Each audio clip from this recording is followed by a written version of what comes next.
Welcome all. Thank you. Hi, I just want to welcome you all and to let you know that this is being recorded for those who are not going to be able to join us today or would like to look at it again. So hello and welcome all. Thank you for joining us today for this arms embargo ambiguity webinar jointly hosted with Peace Brigades International Canada. My name is Sandra Wiens. My pronouns are she, her. I am the government relations representative for the Canadian Friends Service Committee, Quakers. I am based in Ottawa, which is the unceded and unsurrendered territories of the Algonquin Nation. We welcome all those who are joining us today from different lands across Turtle Island and around the world.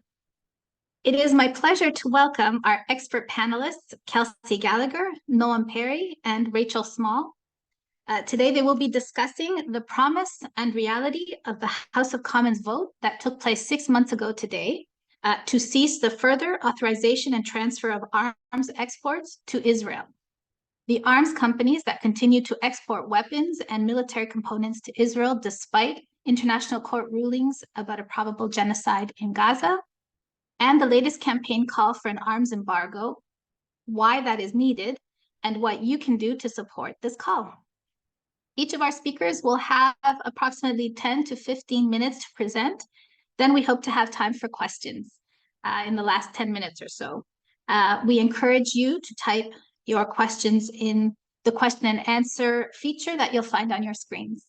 I will note that Rachel needs to leave a little early, so I really hope to keep things flowing and on track for this webinar. On that note, we have an amazing lineup of speakers today, and I'd like to introduce Kelsey Gallagher, who is with the Waterloo, Ontario-based Project Ploughshares, which is a Canadian Peace Research Institute. He monitors Canada's export of weapons and military components. He is the author of numerous reports, including Fanning the Flames, the grave risk of Canada's arms exports to Israel, which was released earlier this year. Noam Perry is with the Oakland, California-based American Friends Service Committee's Action Center for Corporate Accountability. AFSC is our sister organization based in the US. His organization published the online resource, Companies Profiting from the Gaza Genocide. And Rachel Small is the Canada organizer for World Beyond War. She is now based just outside of Toronto, Ontario, and she has organized within local and international movements for over a decade and is a member of the Jews Say No to Genocide Coalition and the Arms Embargo Now campaign. So first up, let's hear from Kelsey. Thank you. Thank you, Sandra. I'm just going to attempt to share my screen here.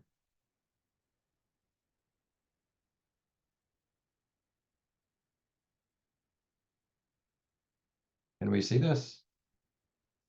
You should see an F-35 production facility. Yes, okay. All right. Thanks so much to CFSC and PBI-Canada for the invitation, and to my co-panelists and to all the viewers. Really happy to be here today. So as noted, my name is Kelsey Gallagher. I'm a senior researcher with Project Ploughshares, which is one of Canada's oldest peace research organizations, and my work focuses on Canadian export controls and compliance, as well as the Canadian arms trade more broadly. And over the last 11 months or so, most of my work, or a large part of it, has focused, of course, on the conflict in Gaza and Canada's contributions to the conflict. So just to situate the conversation a bit in a historical setting, Canada has long been an exporter of weapon systems to Israel. And Canada and Israel have a consistent arms trade relationship. So this graph depicts Canada's annual arms exports to Israel, going back to when records began in the late 1970s. And when we're talking about Canadian arms exports, what we're referring to is contracts for the transfer of typically Canadian-made military goods that are provided to the government of Israel or Israeli end users, Israeli companies. And all of these exports have to be authorized on a case-by-case basis as per Canadian law and within the past decade, international law. So these are not arms sales that themselves are brokered by the Canadian government, largely speaking. And it's also not something like military aid where the government of Canada is providing pieces of military equipment to Israel free of charge. These are individual contracts for arms sales that are authorized by Canadian officials on a case-by-case basis. So as you can see, over the last, since the 1970s, in almost every year on record, Canada has exported some level of military equipment to Israel. This includes both full systems, so things like armored vehicles or firearms like rifles, as well as the constituent components that comprise those weapon systems. As is made clear in the latter part of the graph, Canada is now, generally speaking, exporting more weapon systems to Israel than ever before. So last year, 2023, Canada exported its greatest annual value of arms transfers to Israel for the first time, topping $30 million Canadian. So the obvious reason. The obvious concerns regarding these arms exports is that they could be used in human rights violations. That was the concern certainly prior to October 7th. That was the concern during previous instances of Israeli assaults on Gaza, particularly its bombardment of Gaza. But these concerns have never been so present, arguably have never been so present as they are today, due to the very real humanitarian crisis that we're seeing unfolding in Gaza, which is largely being perpetrated with foreign-sourced weapons. So speaking to the arms control obligations that Canada faces, most of these obligations are actually sourced at the international level under the Arms Trade Treaty, or the ATT. So the ATT, which recently celebrated its 10th birthday. Actually, it passed into force in 2014. Canada has been a states party to the Arms Trade Treaty since September 2019. And under the Arms Trade Treaty, under Article 7.3 of the treaty, states parties cannot authorize arms exports if there is an overriding or substantial risk that such transfers would undermine peace and security, or could be used to commit or facilitate a serious violation of international humanitarian law, or IHL, or international human rights law.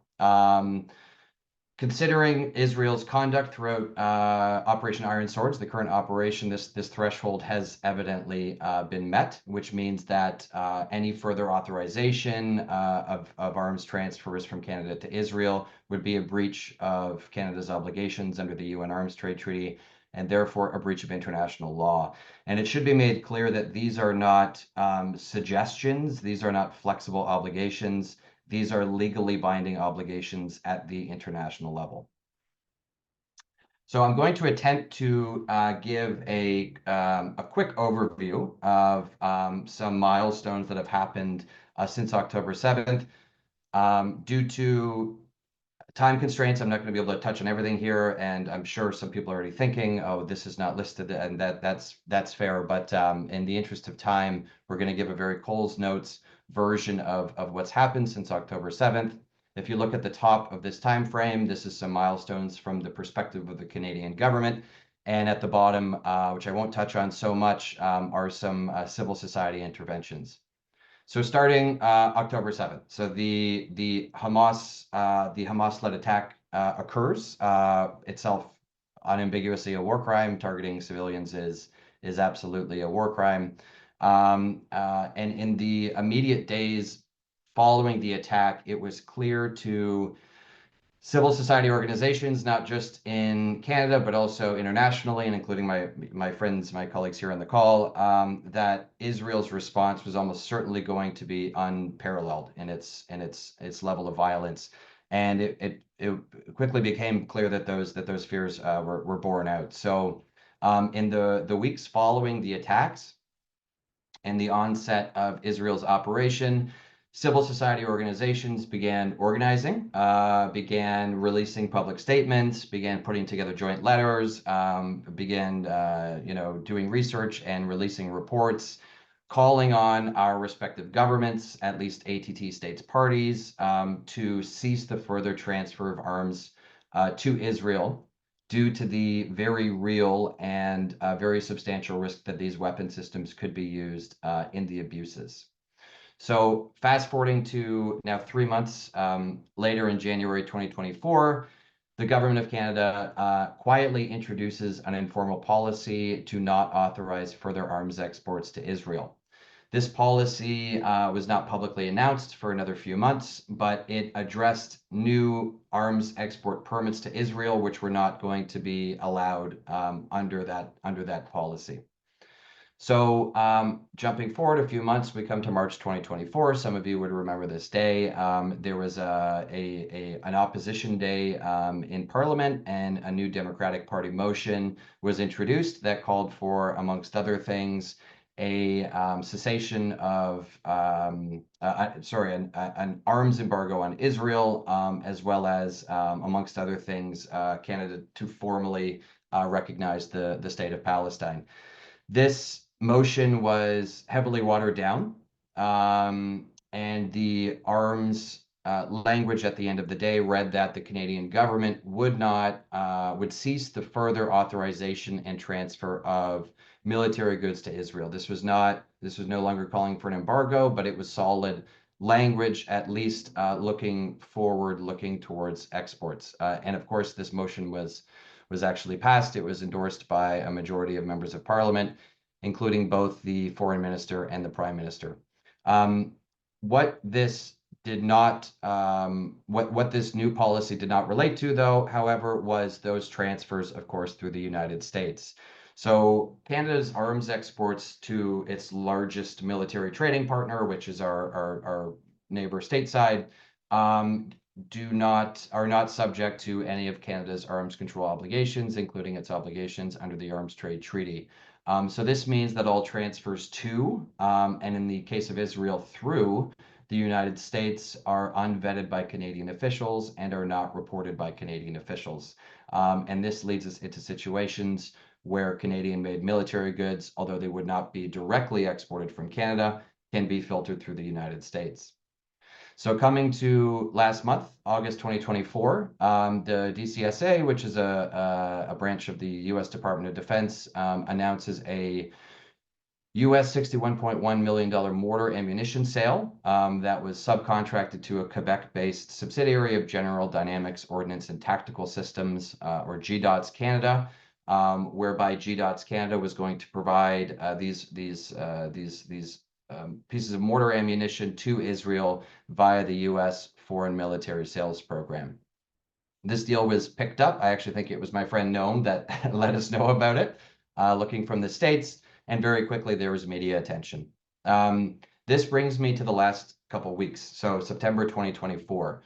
Our Minister of Foreign Affairs, Melanie Joly, recently announced that Canada was suspending, in her words, around 30 export permits to Israel. So this means permits that are not prospective permits, but these are now permits that were approved prior to January 2024. This is a good move on the part of the Canadian government, and this is what we want to see more of. Furthermore, the Minister of Foreign Affairs said that the Canadian government was moving to block this U.S. mortar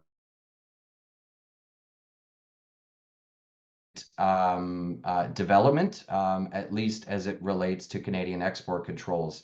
This is a very rare development, if not unprecedented. And so, although it's somewhat unclear how this is going to pan out, this is certainly something that we're going to continue to pay attention to.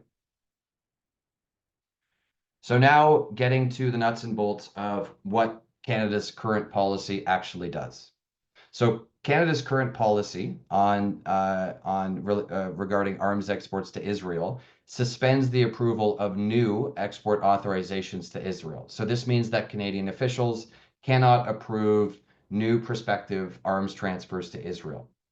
It also has suspended around 30 existing export permits to Israel. So this is 30 permits of approximately 200 that we know are still live.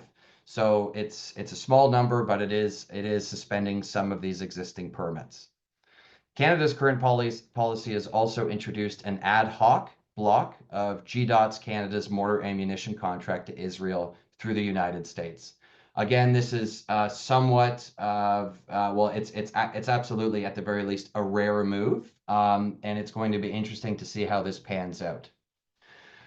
Now, I've tried to be optimistic, but we have to get to what Canada's current policy critically does not do. And I think this is really the most important part of my 15 minutes up here. And I think this is really where Canadian civil society has to pool their efforts in reversing some of these policies. So Canada's current policy does not implement a formal, transparent policy denying the authorization of arms exports to Israel. So why can we say this? So as it stands today, Canada has not published what we would refer to as a notice to exporters, which is the formal policy document that outlines Canada's position towards suspending or ceasing arms transfers to a prospective end user. This is something that the government of Canada will publish when it takes a position on ceasing the transfer of weapon systems to Canada. And we have recent examples of this, the best one being Canada's cessation of arms transfers to Russia following Russia's February 2022 invasion of Ukraine. In just quite literally a number of days, the government of Canada released a notice to exporters and was very transparent in the extent of their cessation of arms transfers to Russia. As it stands today, we have no such policy document, even though we've advocated for the government of Canada to release one. And this is not only, this is not only negative in regards to transparency, but it also provides civil society with merely a shifting set of goalposts to interpret policy. We also have to assume that Canada, because there's no policy document, has not implemented a full presumption of denial policy of arms transfers to Israel. So this is a formal policy that would cease any future potential authorizations of arms transfers to Israel. Second, what does Canada's current policy not do? It does not revoke, instead of suspend, all existing export permits to Israel. So whereas we saw the foreign minister suspend a certain number of arms export permits to Israel, the government of Canada has not suspended all export permits to Israel, and most importantly, they have not revoked export permits to Israel. From an arms control perspective, suspended permits are merely permits that are waiting to be reinstated. So we need to see the government of Canada act how it's acted in other circumstances, a good example being the cessation of arms transfers to Russia, and to revoke outstanding arms export permits to Israel to ensure that Canadian technology will not be used in the international humanitarian law violations that we're seeing happen today on a nearly daily basis in Gaza. Finally, Canada's current policy has failed to operationalize the disallowance of Canadian arms transfers to Israel through the US. So the policy that has ostensibly been endorsed by the government of Canada in their blocking of mortar ammunition contracts through the US to Israel are currently an ad hoc approach. What we need to see is the government of Canada close all existing loopholes afforded to arms transfers that go to, and in this case, through the United States into the waiting arms of the Israeli military. These loopholes include the transfer of critical components on major weapon systems, including the F-35, which Israel has used throughout its ongoing bombardment of Gaza. I see that I'm slightly over time. I apologize deeply, Sandra. I will end with giving a shout out to a report that we published late last year called Fanning the Flames.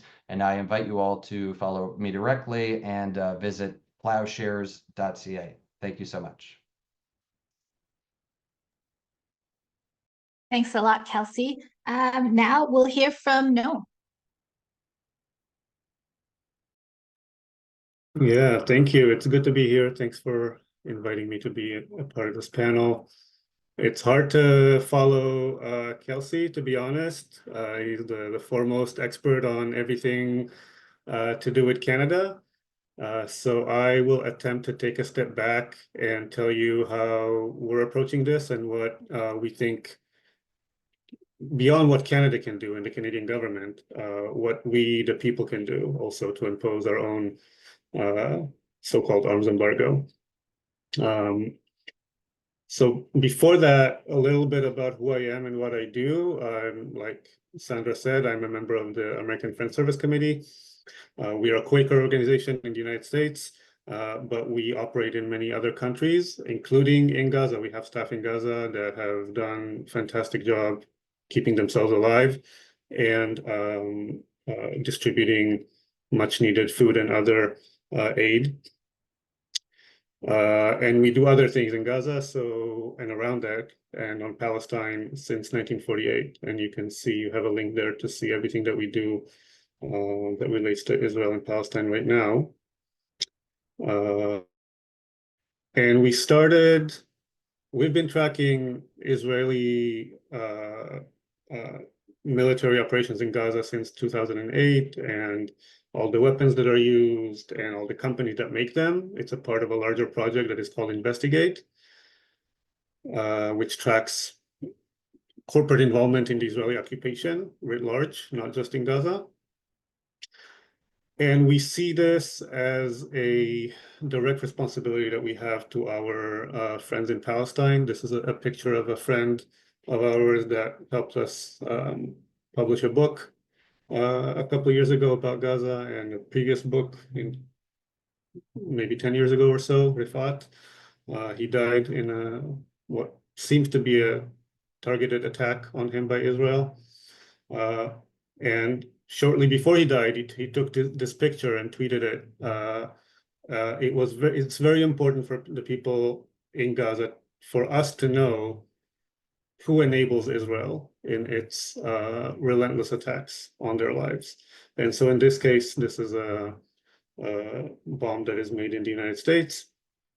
And what we started doing, and I think the first iteration was it in November, was to publish this list of the companies that make heavy equipment that we see used in Gaza and elsewhere by Israel since October. Many companies on this list are, of course, well-known weapons manufacturers like Lockheed Martin, General Dynamics, Raytheon, Boeing, and so forth. And other companies here are less known and are involved to a lesser extent, maybe. There are some drone manufacturers, there are some technology companies, and we kind of try to make sense of all of them on this page, which you have the link to at the top. And I think it's important to say that none of this is really new, right? I mean, what we have been witnessing since October is unprecedented in many ways. And at the same time, it's also a continuation of trends that we have seen for more than a decade in Israel's blockade on the Gaza Strip, Israel's repeated attacks on the people of Gaza and Palestinians in the West Bank and elsewhere. And so when you look at our database, Investigate, you'll see that for each company, we document not just things that happened since October, but it's the same weapons that Israel has been using in its attacks in 2021, 2014, 2008, and even before. What we are seeing now is a lot more attention going to this, and it's really sad actually to see that we needed to reach a point of a genocide to get here. Well, we are seeing a lot more attention, and we also see a lot more disclosure and new details that we were not aware of before, including some of the things that Kelsey already mentioned. So I'll give some examples. General Dynamics is, of course, an American weapons manufacturer, one of the largest ones in the world. It makes many types of bombs. It has actually a monopoly in the United States on some of the bombs that Israel uses and that the US uses, including this one. This is the MK84 bomb, the notorious 2,000-pound or 1-ton bomb that Israel has been using repeatedly, especially in the first stages in October, November, December. These bombs caused havoc, flattened entire neighborhoods, and you can't really tell here on the right side, but we sometimes, in rare occasions, we can see the serial numbers of bomb fragments and remnants, and so we can see clearly here that this one was made by General Dynamics in a factory in Texas in 2022. So a pretty recent shipment of these bombs from the US to Israel. And I chose to highlight this company for two reasons. One, because it's been pretty open in the beginning of the genocide about how this will be good for its bottom line. And in fact, its stock skyrocketed in October. And this is a quote from the company CEO in one of the calls with investors, right, saying that the demand will be good for the company's bottom line. And of course, what Kelsey already mentioned, this is one of those rare glimpses that we get into this intricate system of weapons manufacturing around the world. These are the 120 millimeter mortar shells that the United States said would be produced in Quebec and given to Israel using US taxpayer dollars money, and that now hopefully will be blocked. And it remains to see how the United States will fulfill this sale otherwise. This is another example. All these weapons that you see here, the missiles, the drones, are either made by Raytheon, now it's called RTX, or have components by RTX in them. RTX is another US very large, I believe the second largest weapons manufacturer in the world right now. Again, we have this company profited a lot from this genocide. So here the CEO is saying across their portfolio, we're going to see a benefit of this restocking. He's talking about the Iron Dome. RTX also makes the Iron Dome interceptors for the Israeli military. And here's an example of places where the export regime can be problematic. This is a drone that is made in Israel by the Israeli Aerospace Industries. It's called the Heron TP. It's the largest attack drones that Israel uses. It can reach Iran by Israeli publications. It has played a significant role in bombings in Gaza since the beginning of this current genocide. And we have some documentation saying that the engines for this drone, which is Israeli made, the engines are made by Pratt Whitney, which is a Raytheon subsidiary. And at least in some cases, were made in Canada. You can see here at the bottom of the screen, Pratt Whitney Canada sold Israel these engines for this Heron TP drone.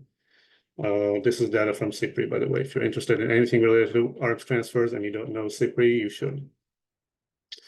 And here's another example that, in the very first stages of the genocide, Germany allowed Israel to use its own Heron drones in Gaza, right? So these are drones that Israel sold to Germany that have engines in them that were potentially made in Canada, but they're not owned by Israel, but Israel uses them with German permission. So these are all the ways in which these fancy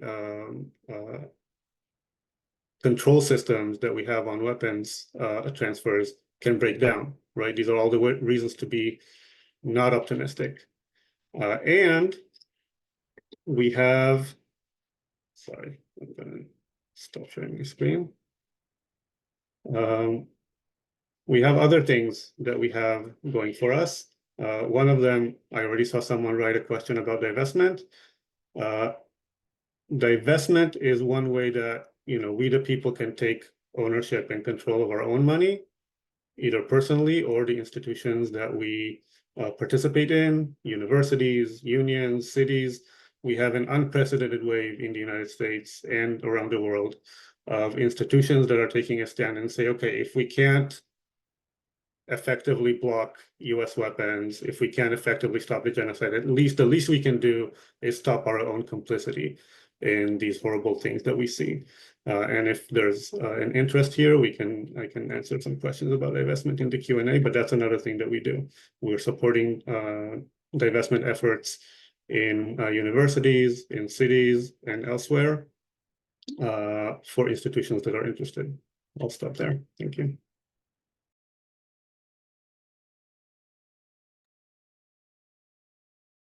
Thanks a lot, Noam. That was really quite enlightening. Lastly, I'll ask Rachel to speak. Thank you. Thanks, Sandra, and thanks again to the orgs hosting this webinar, and to Noam and Kelsey, whose research, I mean, for many, many years, but then especially over the past 10 months has just been so critical to any of the organizing that's been happening to end the Canada-Israel arms trade. I'm just going to briefly show my screen as well. So I wanted to show sort of how some of this has come into play in terms of this research, and really connecting to what Noam was just sharing. So we have set up a map. It's at WorldBeyondWar.org/Canada Stop Arming Israel. And here we've mapped out all of the facilities and companies in Canada that we know of that have a connection to arming Israel. So in some cases, it is, for example, the Pratt Whitney factory that Noam just mentioned, right outside of Toronto, where they are making engine parts that are used in IDF air vehicles, both drones and some of the fighter jets as well. But in some cases, yeah, it's Raytheon facilities. In some cases, it's General Dynamics, which is sending explosives to the U.S. Or maybe I'll zoom in a bit just to show kind of any populated area in Canada where you look in. And this is just what we've been able to uncover with, again, the support of the research of groups like Project Ploughshares and AFSC.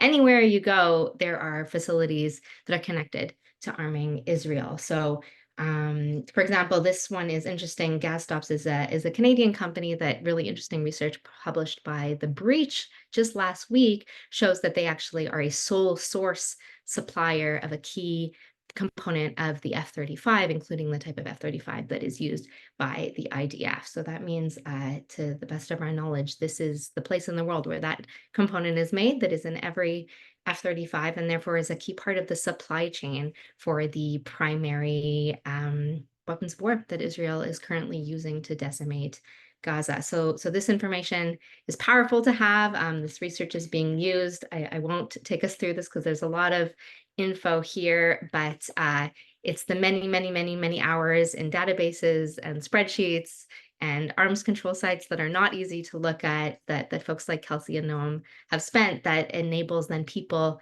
across the country to show up at these factories and to take action and to do different things to actually try and stop Canada's complicity in Israel's genocide in Gaza right now.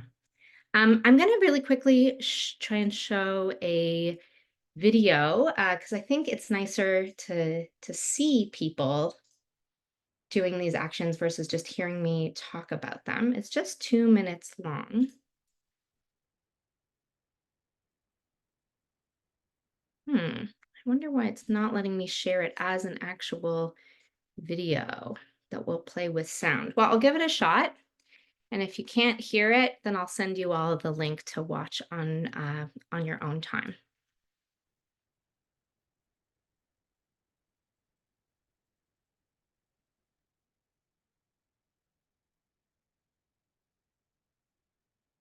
I hope everyone was able to see that, and I can share the link after as well. That was World Beyond War's sort of best attempt in 2 minutes to kind of explain, okay, what it is, what are we talking about when we're talking about a full arms embargo? Why is this relevant? And even more so to highlight just the incredible movement organizing, frankly, unlike anything I have ever seen in my time in social movement organizing across the country, to really force the Canadian government's hand. So as kind of Kelsey laid out, I won't repeat it, but quite a bit of progress has been made, and frankly, a very shocking amount when you consider that Canada is one of Israel's staunchest allies, that Canada is a NATO member, that a year ago it would have been unheard of for us to have managed to get the Canadian government to commit to stop approving new weapons permits, even for a chunk of time, but at a chunk of time when Israel is demanding that its allies continue to export its weapons. And there has been global celebration amongst our allies and outcry within the Israeli state and media and in other places around what the Canadian government has conceded. And then, of course, last week, they promised that some permits that had already been approved would actually not be allowed to go forward, and promising, as Kelsey mentioned, to address the U.S. loophole that was to allow General Dynamics to export weapons to Israel via the U.S. This is not a full two-way arms embargo, and frankly, nothing that we've mentioned has addressed a full half of the arms embargo, which concerns Canada no longer purchasing weapons from Israel. Canada is one of Israel's largest weapons customers, and of course, purchasing weapons from the Israeli war machine, and notably from some of Israel's largest weapons companies that are fully state-owned, is directly supporting their war efforts and the industry and the weapons companies that are profiting from the genocide in Gaza. So we have a lot of work to do, but I think I do want to take a second, I guess, to note how we've gotten where we've gotten. And so again, I want to just really highlight unceasing grassroots mobilization, from the huge protests every week, everywhere across the country, to those direct actions that have directly targeted the industry and the supply chain, including, and this is not in the video because it's very recent, the weekly protests that happened at General Dynamics factories in Quebec following the revelation just a month ago about this plan to export explosives produced at that factory via the US. All of that mobilization on the ground, coupled with the research from groups like AFSC and Project Ploughshares, coupled with various lawsuits that have been launched suing or taking the Canadian government to federal court for not following their arms export laws, to people launching various divestment campaigns in their churches, in their schools, their pension plans. And then at the start of this summer, we were one of several groups that launched a big tent coalitional Arms Embargo Now campaign. This was to bring together the many hundreds of groups across the country who were already pushing for this so that we could really work in unison. So hundreds of orgs endorsed this demand for a full two-way arms embargo on Israel across labor unions, faith groups, social justice groups, the education sectors, just a basic tally of the orgs involved represents like at least 10 million people across Canada. And this kicked off at the beginning of the summer, and then the summer was spent with everybody demanding that their individual members of parliament sign on to this demand for an arms embargo. That was everything from having meetings, having lobby days at parliament. There were 2 large days of action where folks showed up at nearly 50 MP offices across the country to demand that their representatives sign on. There's been endless bird dogging. Many MPs, members of the Liberal caucus, have not been able to go out to a restaurant without someone asking them why they don't support an arms embargo in months. So as a result, 46 MPs have now signed on officially to the demand for an arms embargo. This doesn't include the Bloc, who have not signed on as individual MPs, but have sent their own letter to Joly demanding an arms embargo. So this is sort of, I think, a very powerful moment that we're at. And I think this is the context in which just this month, we saw Melanie Joly walking back some of what they had said they would never do, and making some key but still small steps towards an arms embargo. And I mean that what we're doing, of course, is happening in this really interesting global context. And I do want to just briefly mention that today, haven't had a chance to read through this in full yet. It was just a couple hours ago, but a majority in the UN General Assembly did vote for imposing sanctions on Israel, including an arms embargo. So this is a truly historic vote at the UN that just happened today. And it affirms the ICJ's July ruling, that ruling should trigger the legal obligation of all states to end complicity in Israel's illegal occupation, in its apartheid regime, and crucially, that states actually have a duty to act. And asking for that to begin with an arms embargo, frankly, that is the bare minimum. And when we're talking about an arms embargo in Canada, we're literally quoting what it says on the Global Affairs Canada website. Under the sanctions section, it defines what an arms embargo is. And it's exactly what we're calling for, to end the flow of all weapons to and from the state in question. So I guess I need to repeat, this is not a radical demand, and yet it's one that we have joined many thousands across the country in pushing for ceaselessly over the past 10 months. Canada abstained from the vote today, which is no surprise given Canada's voting record at the UN. But I would submit that the Canadian government is clearly feeling the pressure in a very large way right now to concede on the question of an arms embargo.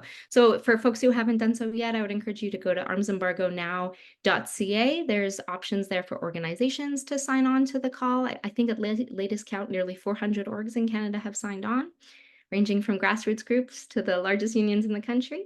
And there's also individual actions that people can take. But the most crucial action you can take is to check if your member of parliament has signed on yet, and if they haven't, to really talk to them about why they should. Okay, maybe I'll stop there for now. Thank you.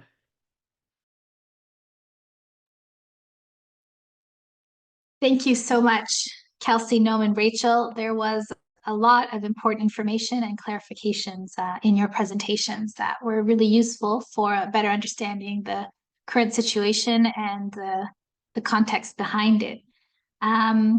I'm also thankful. Thank you all for staying on track, on time. So we have questions. We have time for questions, and there are two from what I can see. Here, the first one is a little bit about the investment or divestments and so on. So it says, how does the OTPP invest in a weapons company and say we want to use our dollars in these weapons, but not these kind of weapons? Is that even possible? And I think that's referring to the duty to invest that delivers returns, for like different unions and so on. I'll just leave that question first then, whoever would like to answer. Yeah, I can take that one. First of all, thanks for the question. Yeah, OTPP, the Ontario Teachers Pension Plan. So the person who asked this question wrote to the pension plan asking the plan to divest, and was told that the plan does not invest in companies that make cluster munitions, anti-personnel landmines, and biological and chemical weapons. And how is that possible? So there are, in the world of investments and divestments, everyone who wants to divest from something needs to rely on a data provider. We provide data on the Israeli occupation, and more mainstream providers that pension funds pay a lot of money to get access to their information have other lists. This goes for divestment from fossil fuel companies, divestment from tobacco, from many things that different institutions want to divest from. And there is a list of controversial weapons. So what they're saying basically is that they're subscribed to a list of companies that make controversial weapons. They're not saying, they're saying biological and chemical weapons. They're not saying nuclear weapons, which is a lot. But it is possible basically for them to say, to not invest in companies that make controversial weapons and still be invested in other companies that make conventional weapons. I think we have been seeing unprecedented mobilization on divestment, and there will always divestment campaigns around the world targeting companies that are involved in specific human rights violations in Palestine, and there was also a lot of fear that why are we singling out Israel? We can talk a lot about that. And so what we see a lot of institutions doing now is saying, okay, we don't want to be invested in the war industry altogether. This is not about Israel. This is about all wars. And I think that's a really good path forward. And the way to do this beyond writing a letter to the pension fund is to organize, organize with other pension holders, see how many people you are, seeing what leverage you might have, and push. What this answer says is that it's not a closed door. They already have a policy. They already have some criteria on divestment from some things. We're just asking them to broaden their criteria a little bit. It's really not, you're not asking for the moon. You're asking for something that's very possible, very reasonable, very appropriate in this time. And the key point is to do it with other people. It needs to be a campaign, And I'll put in the chat, we have a basic resource on divestment. I'll put in the chat. I can just jump in briefly on that. I completely agree with everything Noam said, and I do want to give a shout out to these Ontario Teachers Pension Plan members who have been organizing. They disrupted the annual meeting of their pension plan. Frankly, it's very clear that they have won the moral and the communication battle here. They have made a very, very compelling case that it is heinous for teachers to be profiting off of the weapons that overwhelmingly slaughter civilians, especially children. And I think it's very clear to everyone they have the moral upper hand. But I will say that with these types of campaigns, they will always say that they are not legally allowed to do what you're asking, that they're not, it's impossible, that they are obligated to only return, to only be beholden to a return on investment. And sometimes there are bylaws like that. They can be changed, but they will always tell you that it is impossible. And for the campaigns where people, like Noam said, have organized, have pushed, have just been so impossibly annoying for the pension to deal with, eventually there are wins. And we saw this with university campuses in Canada this summer. It's impossible, it's impossible, impossible. Oh, suddenly it is possible. We can have a screen to exclude military companies. We've seen that just with a recent victory around Scotiabank in Canada, one of Canada's main banks that is Elbit Systems' largest foreign funder. No, impossible. It's just a totally independent fund we have that invests in Elbit. We have no jurisdiction over it, but people organize like crazy, disrupted every arts event that Scotiabank was listed as the sponsor of. Suddenly it was really impacting Scotia's reputation, and they dropped, I have to look at the latest numbers, but I think it's 80% of their shares now. But it's impossible until you make it more impossible for them to keep doing what they're doing. So major props to the teachers organizing around this. Thank you. Another question. 2023 seems to be a record year for Canadian arms exports, according to your chart, Kelsey. 1987 is pictured as a former record. Why is that? Yeah, thanks for the question. So the answer is it's not entirely clear, actually, but records do show that it wasn't just Israel that dropped off to zero. If I remember correctly, it's actually most of the Middle East, and this was at a point where Canada actually had quite a progressive arms control regime in place. Joe Clark was kind of known as a bit of a red Tory. He really headlined, or he really kind of led on tempering the flow of weapon systems to countries that were involved in conflict or could likely be involved in conflict. And at that point, from what I understand, it was actually most of the Middle East. So it wasn't just Israel where exports went to zero. It would have been, again, most of the Middle East. So that's why it dropped to zero. Yeah. I hope that answers the question. Okay, another one. Have you reached out to unions that may have members that are workers in factories exporting arms to Israel? That applies to Rachel and Noam, maybe?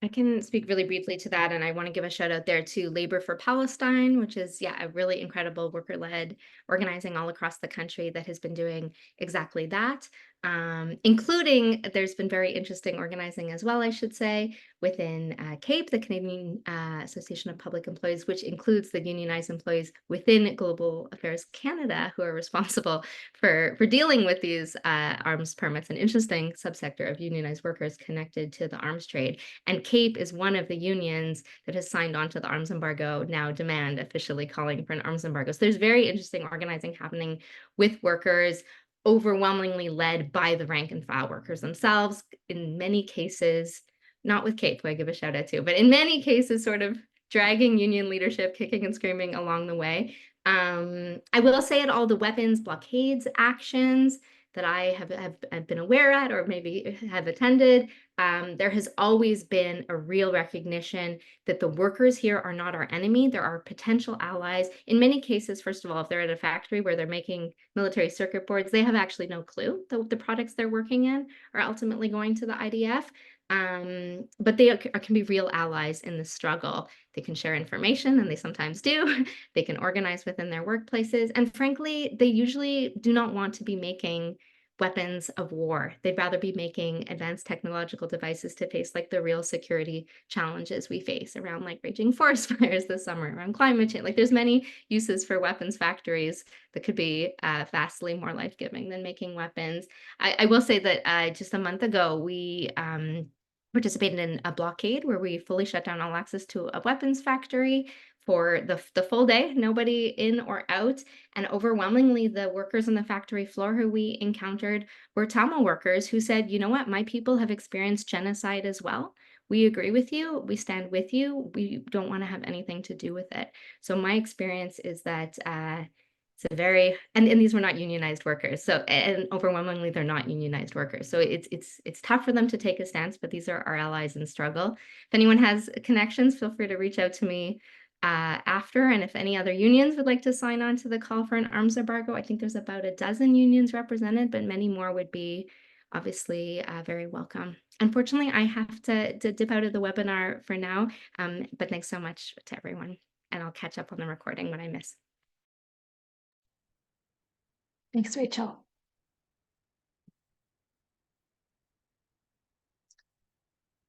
Is there anything either you, Kelsey, or no one would like to add?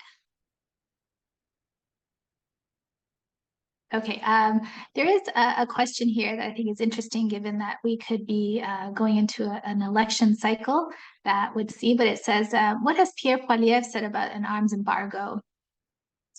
If he opposes it, or yeah, considering he is leading the polls and could be our prime minister, like what is a conservative stance on this issue? I won't subject Noam to trying to comment on Canadian politics. So, I mean, from what I understand, Poilievre has not said much, if anything, about this. I could very well be wrong, but I think it's fair to say that it's not been commented on much. So, I mean, how a potential conservative government, and this is all wild speculation and certainly not my specialization, but, you know, I don't think it would be entirely surprising to see a conservative government perhaps export more weapons to Israel, typically under conservative governments, with the example to the contrary under Joe Clark's you know, stint as foreign minister. Conservative governments typically, and I'm painting with a very wide brush here and not putting anyone down, but they are more keen to go to bat for industry and sign arms deals, at least in my experience. So I wouldn't be surprised if under a Poilievre government we would see more of that. But of course, that's again all speculation. But yeah, I don't believe that he's said much of anything. If you wanted to look for an example, I might look at the opposition day, the March 18th vote, because certainly there would have been instances where conservative members of parliament took the floor.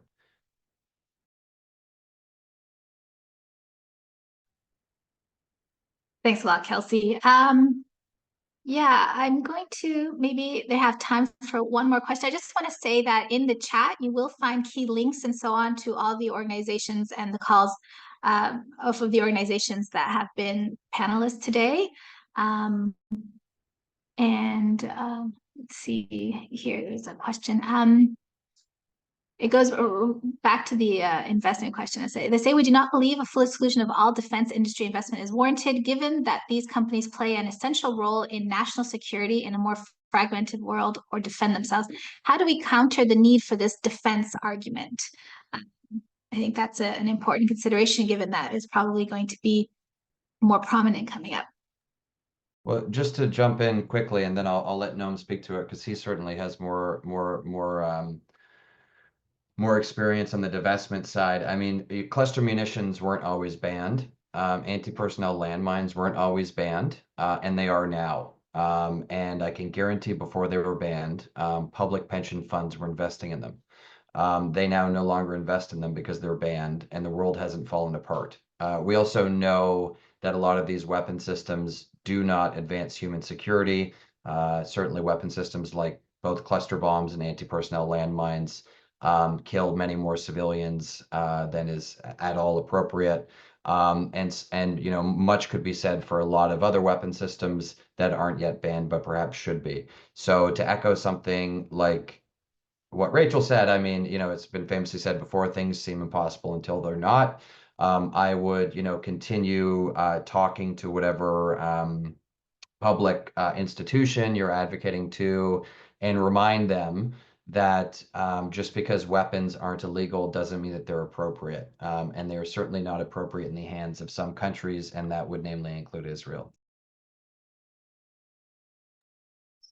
Yeah, yes to everything Kelsey said.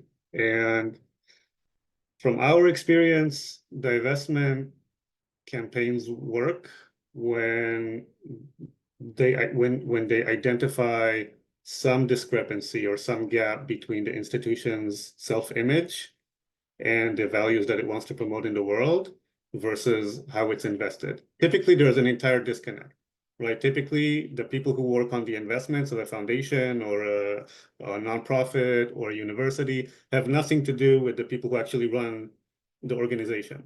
So there's an idea in the investment world called mission-aligned investments, meaning that you can't, you know, for example, I work for a pacifist organization.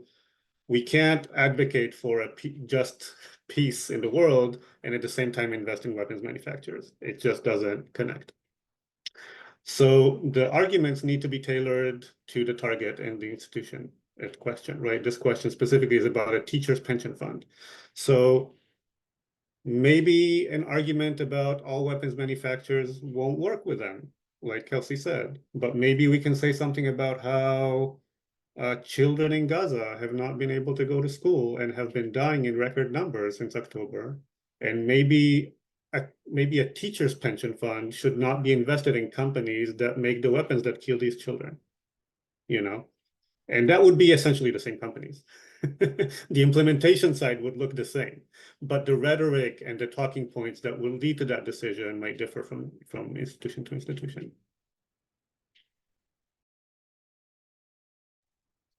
Thank you so much. Those are all, I think, really helpful comments and great questions. Unfortunately, I don't think we have time to answer any more. So if you feel free to contact either CFSC or Peace Brigades International, and we can try to, you know, answer those in different ways, and also a follow-up report from this webinar. So I'd like to thank again all the panelists that joined us today, and thank you all for joining us and listening to this I think timely conversation that we're having in the hopes of enacting more change, I think, in the direction that we need. I just want to also note that CFSC does receive donations that we forward to AFSC for their work in Gaza, if anyone's interested, because they are doing great work there, and as are all the organizations that presented today. So thank you very much for your time, and have a great day, everyone.